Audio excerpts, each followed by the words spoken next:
আমি আপনাদের জন্য আরও একটি নতুন ভিডিও নিয়ে আসলাম।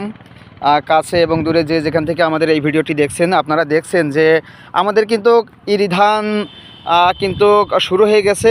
মাঠে পানি ছাড়ছে বা কাদা করতেছে। এর আগে যেই প্রসেসটা যে যে ধানের পাতা, এই পাতা কিন্তু অনেকটাই বড় হয়ে গেছে।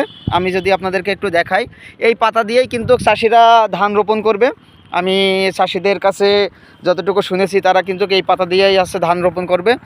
এবং এই পাতাটা কিন্তু 1 থেকে 1.5 মাস লাগে এই পাতা হইতে, তো বা 2 মাস লাগে। আপনারা দেখতে পাচ্ছেন যে পাতা কিন্তু অনেক বড় হয়ে গেছে। চাষিরাও যে গতবার যে চাষ করে তারা অনেক লস খাইছে, এবার কিন্তু পুষিয়ে নেওয়ার একটা সম্ভাবনা আছে চাষিদের।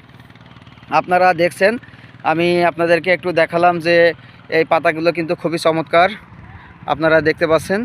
তো ভিডিওটি ভালো লাগলে অবশ্যই লাইক করবেন, কমেন্টস করবেন এবং শেয়ার করে সবাইকে দেখার সুযোগ করে দিবেন। ধন্যবাদ সকলকে। আল্লাহ হাফেজ। আসসালামু আলাইকুম।